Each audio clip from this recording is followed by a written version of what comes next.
Saya contohkan misalnya seperti lihat di webnya uns.ac.id, kita lihat di sana seperti apa, seberapa itu kita bisa lihat.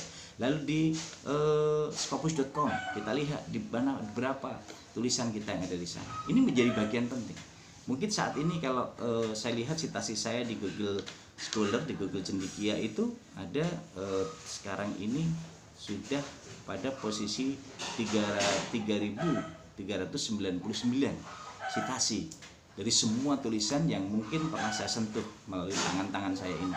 Dan juga kemudian kalau dilihat dari ranking di UNS dari sekian ribu dosen, saya nomor 66. Ini bagian dan proses impact saja yang kita kemas. Kemudian kalau kita lihat di situ dampak yang lain di Scopus, kita ada 15 dokumen di sana. Berkolaborasi, bukan kita mandiri, kita berkolaborasi dengan dosen, dengan mahasiswa, dengan semuanya. Ini menjadi bagian penting yang harus kita lakukan. Maka disinilah kekuatan kita untuk kita lakukan bersama-sama kolaborasi ini, lalu bisa kita kuatkan. Nah, yang pertama, lalu bagaimana langkah strategis kita untuk bisa kita lakukan dalam sinergi pengembangan diri sebagai dosen, sebagai guru, sebagai mahasiswa? Tentu yang pertama saya katakan ini menulis buku. Menulis buku ini penting untuk dosen-dosen, untuk guru, menulis buku. Ini sebagai bentuk personal branding, penguatan kita, menguatkan ide dan gagasan kita untuk membangun keabadian. Nah, kalau buku-buku yang kita tulis itu dimanfaatkan oleh umat, maka di situ ada kolaborasi yang sinergis antara anak soleh-solehah, anak ini amal jariah dan juga ilmu bermanfaat. Maka tulisan-tulisan kita ketika dibaca oleh umat, maka kita akan senantiasa menerima kiriman pahala yang luar biasa. Ini dampak. Dan juga tulisan-tulisan kita di artikel jurnal. Ini buku. Nah, kemudian dari buku ini tentu akan melatih kemampuan kita untuk menuliskan ide gagasan itu. Sebagai orang bahasa, orang linguistik, menulis itu sesuatu yang mudah asal mau.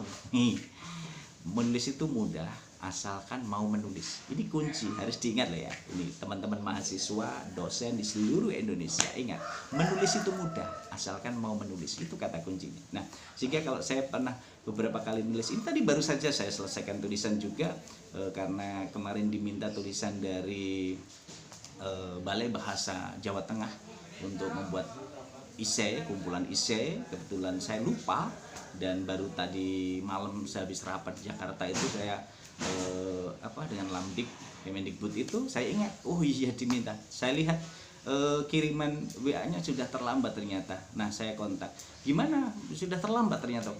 Bapak kalau bisa dikirim besok pagi tetap bisa kita terima Bapak. Ya udah, akhirnya pagi tadi saya buatkan sebentar 6 halaman saya tuliskan tentang Balai Bahasa Jawa Tengah dengan judul Balai Bahasa Jawa Tengah sebagai media literasi untuk multigenerasi emas Indonesia. Ini menjadi bagian penting. Jadi the power of kepepet ini penting. The power of kepepet harus kita miliki untuk bisa menghasilkan karya yang luar biasa. Dan tentu ini akan berdampak juga bagaimana kita bisa senantiasa berliterasi dengan ratu lisan, rajin menulis dan membaca.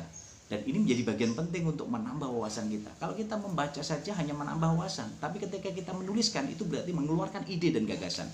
Dan ini menjadi salah satu bagian bagaimana kita bisa menuangkan ide dan gagasan itu secara leluasa. Sebagai masyarakat linguistik, sebagai masyarakat Indonesia, sebagai mahasiswa linguistik, sebagai dosen bahasa dan sastra Indonesia, penting bagi kita mengimplementasikan ide dan gagasan secara tertulis, bukan hanya secara lisan.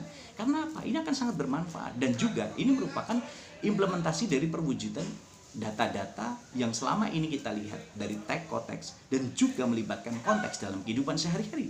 Dan di sini sebenarnya korelasi kita untuk sebagai dosen, sebagai guru, sebagai mahasiswa untuk senantiasa mengintegrasikan ide dan gagasan secara cemerlang sehingga akan menjadi kekuatan hard skill dan soft skill. Kompetensi hard skill dan soft skill itu akan berimbang, dan disitulah kehidupan akan terasa menyenangkan, bahagia dan ceria. Ini menjadi kebahagiaan kita bersama-sama. Teman-temanku yang hebat dan luar biasa, sekarang apa yang dilakukan sebagai seorang mahasiswa, sebagai guru, sebagai dosen untuk bisa menindaklanjuti itu? Tentu luruskan niat, fokus, semangat, dan sabar. Untuk apa? Membangun keabadian dengan menulis dan berbagi tulisan kepada umat. Ini akan menjadi sangat penting.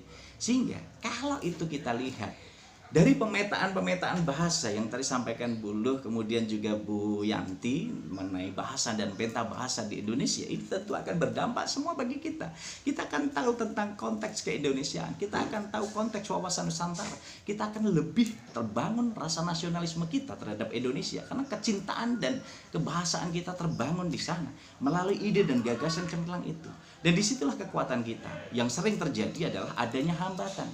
Hambatan-hambatan dalam menulis publikasi tentu sering kita temukan bahwa kadangkala kita sering ada hambatan utama, yakni bagaimana kita merasa kurang menguasai untuk bisa menulis. Dan ini ada hambatan utama yang kadang merasa kita, saya nggak bisa menulis. Nah, ini. Kemudian ide secara kreatif, bagaimana menggali ide-ide secara kreatif ini kadang kesulitan. Jadi tentu di sini akan berdampak pada ide-ide yang nanti akan berdampak pada kita. Dan ini harus kita lakukan bersama-sama. Lalu bagaimana kekuatan kita memadukan metode eksekusi ide. Jadi ketika kita melihat ada Mbak Luh tadi, ketika dia melihat diksi-diksi dalam COVID ini menarik. Oh, ini sekarang dieksekusi jadi tulisan. Tulis di artikel jurnal, lalu kirim ke jurnal, dibaca banyak orang. Dan ini akan menjadi salah satu bagian penting. Nah, ini suatu hal yang luar biasa. Jadi kalau kita lihat media cetak, media online, semua menjadi sumber data, peta-peta kebahasaan. Jadi dalam pola inilah yang tentu akan berdampak untuk kita semua. Lalu ketakutan apa? Ketakutan yang belum terjadi karena kita belum menulis tapi sudah takut dulu dengan situasi dan keadaan yang terjadi. Dan ini tentu akan membayang-bayangi kita. Jadi jangan pernah takut sesuatu yang belum terjadi. Lalu selalu ada pikiran harus sempurna, tulisan itu harus sempurna. Ya tidak ada, sempurna itu hanya milik Tuhan. Jadi ketika kita melihat, nulis saja, nggak usah berpikir benar dan salah. Ada tahapan menuangkan ide, lalu kita tuliskan, dan disitulah kekuatan kita akan bisa berdampak dalam berbagai pola kehidupan masyarakat Indonesia. Dengan ide-ide gagasan itu tentu tidak akan selesai kalau kita tidak akan memulai. Maka saat ini ayo kita mulai menulis dan kita tuangkan ide dan gagasan secara cemerlang di situ. Nah, kemudian bagaimana untuk bisa melakukan tahapan itu? Ada 6 solusi. Yang pertama, niat untuk menulis apa saja yang ingin kita tuliskan. Itu yang pertama. Tuliskan apa yang kita tuliskan. Tuliskan yang ada dalam ide dan gagasan kita. Yang kedua, tentukan objek yang akan ditulis. Apakah nanti objek kajiannya dalam bidang keahlian kita atau multidisiplin. Nah, ini akan kita kaji dalam pengembangan tulisan kita agar bisa berdampak dengan baik. Kemudian yang ketiga, kumpulkan bahan-bahan pendukung yang tentunya akan berdampak, entah dari buku, entah dalam bentuk artikel jurnal, hasil penelitian, atau yang lainnya. Tentu akan berdampak semuanya. Nah, kemudian yang keempat, mulailah menulis dan tidak perlu berpikir benar dan salah. Tapi nulis dan menulis, selesaikan tulisan itu. Sehingga ketika menulis, saat menulis tidak perlu menjadi editor, tidak langsung mengedit. Biarkan tulisan itu jadi dulu. Kemudian yang kelima, jangan merasa rendah diri atau berkeluh. Saya tidak bisa menulis. Katakan, saya bisa menulis. Pak Romadi bisa menulis, saya bisa menulis. Bapak Ibu dosen bisa menulis, saya bisa menulis. Bapak Ibu dosen bisa mengajar, saya bisa mengajar. Kalau orang lain nggak bisa, saya harus bisa. Komitmen ini penting. Ini keyakinan yang harus kita bangun dan itu menjadi salah satu bagian penting yang kita wujudkan. Nah, kemudian kalau kita lihat dalam aspek ini, tentu ini akan menjadi salah satu bagian penting yang kita realisasikan. Nah, wujudnya apa? Tentu harus kita lihat dari teks, konteks, dan konteks linguistik secara berkesinambungan.